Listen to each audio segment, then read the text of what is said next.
ओम शांति। आज हम सुनेंगे नवंबर मास के अव्यक्त इशारे। पिछली बार आपने सुने थे पार्ट ए जिसमें 1 से 10 तक थे। आज सुनेंगे पार्ट बी जिसमें 11 से 20 तक होंगे। यदि आपको इससे पहले के अव्यक्त इशारे चाहिए तो इसी के डिस्क्रिप्शन बॉक्स में आपको लिंक दिया हुआ है, आप लिंक पर क्लिक करके ले सकते हैं।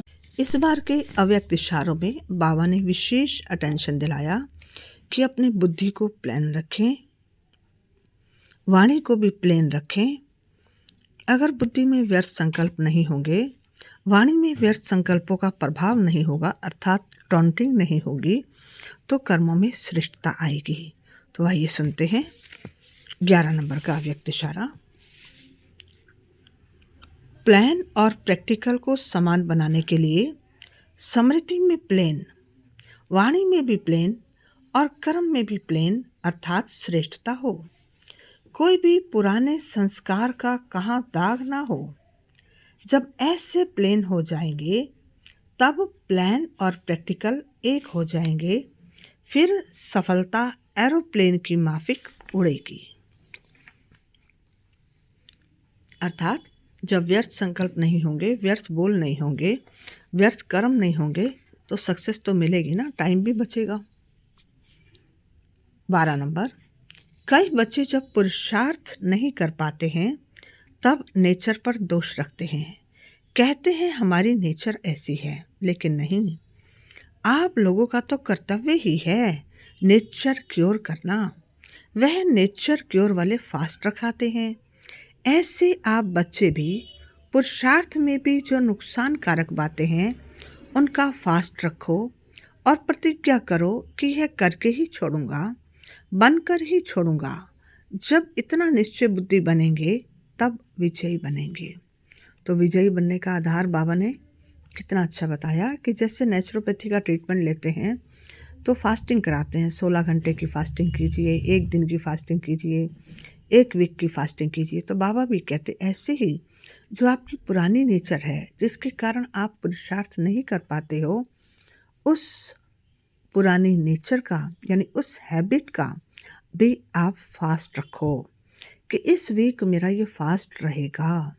ठीक है, जैसे इस वीक मुझे अपना सारा कार्य शांति से ही करना है, इस वीक मुझे रात को जल्दी 10 बजे सोने के लिए चले जाना है। 10 बजे सोएंगे तो सुबह जल्दी उठेंगे ना, तो ऐसे फास्ट रखने को बाबा कहते हैं। 13 नंबर।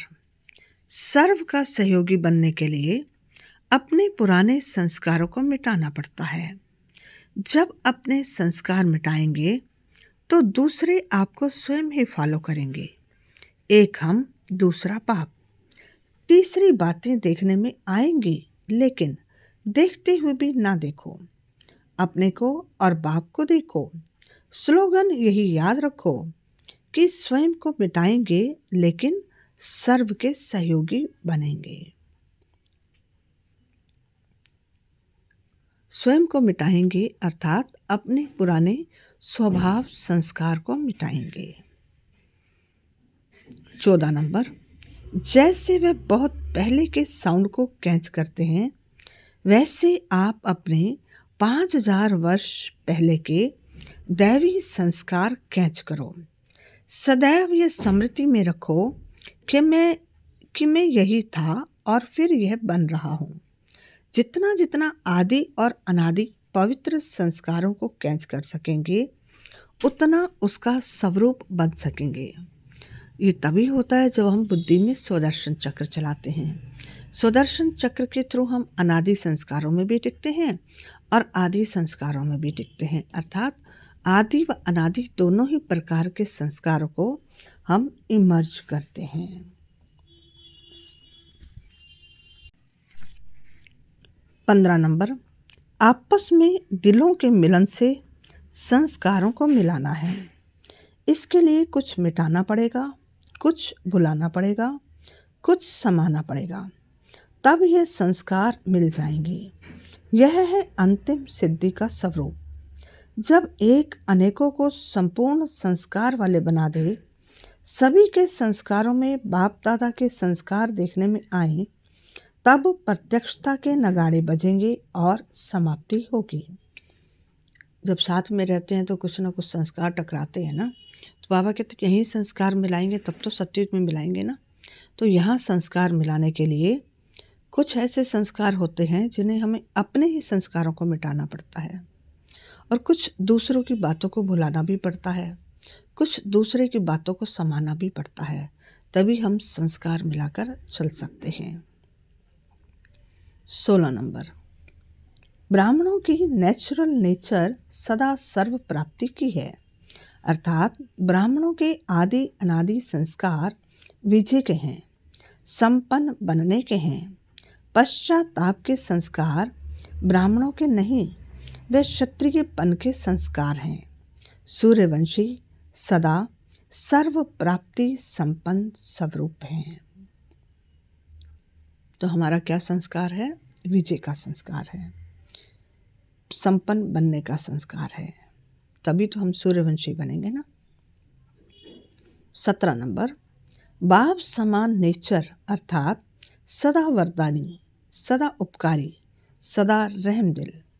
इस नेचर को अपना लो तो मेहनत नहीं करनी पड़ेगी। नेचर यानी प्रकृति का सुख लेने के लिए अपनी ओरिजिनल अनादि नेचर को अपनाओ। नेचुरल नेचर अर्थात अनादि संस्कार। यदि देह भान की नेचर के वशीभूत रहते हो तो बार बार हिम्मतहीन बन जाते हो, जो स्वयं भी वर्णन करते कि समझते भी हैं, चाहते भी हैं, लेकिन मेरी नेचर है यह भी देह भान की, देह की प्रवृत्ति की। 18 नंबर, ब्राह्मण जीवन का नेचुरल स्वभाव संस्कार ही योगी जीवन, ज्ञानी जीवन है। योगी अर्थात निरंतर सदा। 8 घंटा जीवन है फिर 4 घंटा नहीं, ऐसा नहीं होता। आज 10 घंटे के योगी बने, आज 12 घंटे के योगी बने, आज 2 घंटे के योगी बने, वो योग लगाने वाले योगी हैं, योगी जीवन वाले योगी नहीं। बाबा का कहने का भाव है कि हमें 2 घंटे 4 घंटे के योगी नहीं बनना है, निरंतर योगी बनना है। जैसे दिखा है ना श्री कृष्ण और अर्जुन के संबंध को, तो अर्जुन को सदैव श्री कृष्ण याद रहता था। वो सोता था तो भी कृष्णा कृष्णा उसकी आवाज़ से, सांसों से आवाज़ आती थी। ऐसे ही हम केवल बैठकर योग करने वाले नहीं हैं, हर कर्म योग युक्त होकर करने वाले हैं, तभी तो निरंतर योगी जीवन बनेगी ना। नहीं तो 2 घंटे की 4 घंटे जितने घंटा योग किया उतने घंटे का योग हो गया। 19वां, जब नेचर ही ज्ञानी योगी की होगी तो धारणा भी नेचुरल होगी। बार बार पुरुषार्थ नहीं करना पड़ेगा कि इस गुण को धारण करूं, उस गुण को धारण करूं, लेकिन पहले फाउंडेशन के समय ही ज्ञान, योग और धारणा को अपने जीवन बना लो। इसलिए ये तीनों सब्जेक्ट ऐसी आत्मा की स्वतः और स्वाभाविक अनुभूतियां बन जाती हैं, उन्हें सहज योगी, सहज ज्ञानी, सहज धारणा मूर्त कहा जाता है। बाबा के कहने का अभिप्राय है कि ज्ञान योग को अपनी नेचुरल नेचर बना लो तो गुणों को धारण करने के लिए मेहनत नहीं करनी पड़ेगी। नहीं तो फिर मेहनत करनी पड़ती है कि आज के दिन हम शांति के गुण का अभ्यास करेंगे, इस सप्ताह हम ईमानदारी के गुण का अभ्यास करेंगे, अगले सप्ताह हर्षित मुक्ता के गुण का अभ्यास करेंगे। तो ऐसे एक एक सप्ताह गुणों को लेकर अभ्यास करने की आवश्यकता नहीं पड़ेगी यदि आप ज्ञान योग को अपनी नेचर बना लेंगे। 20वां नंबर, समय प्रमाण, सर्कमस्टांसेस प्रमाण, समस्या प्रमाण। कई बच्चे पुरुषार्थ द्वारा अपने लक्ष्य और लक्षण को समान भी बनाते हैं, लेकिन यह नेचुरल और नेचर हो जाए उसमें अभी और अटेंशन चाहिए। चाहे आकारी फरिश्ता, चाहे निराकारी, निरंतर नेचुरल नेचर हो जाए। इसका मूल आधार है निरअहंकारी बनना। इसके लिए व्यर्थ वृत्ति, व्यर्थ वाइब्रेशंस स्वाहा कर दो तो नेचुरल योगी और नेचर में फरिश्ता बने हुए ही हो। 21। आइए अब थोड़ा सा हम योग करते हैं।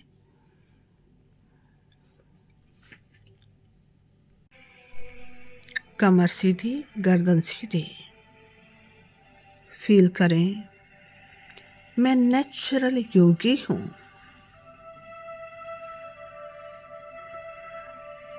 मन बुद्धि से फ्री, केवल एक ही संकल्प,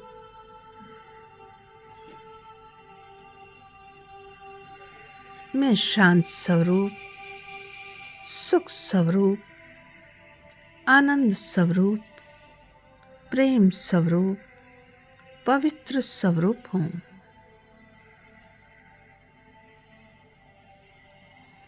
मैं पुराने स्वभाव संस्कार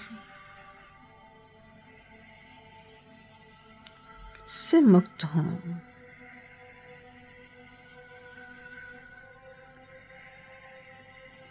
हर कर्म करते हुए मेरी बुद्धि में केवल बाबा एक आप ही समाये हो। आपकी याद से ही मेरे पुराने स्वभाव संस्कार मर्ज होते जा रहे हैं। नए अनादि स्वभाव संस्कार व आदि स्वभाव संस्कार इमर्ज होते जा रहे हैं।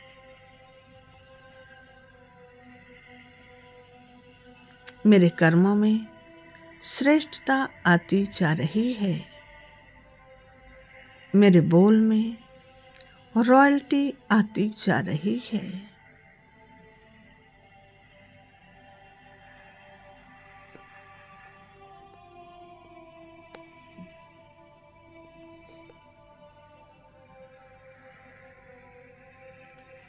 ओम शांति।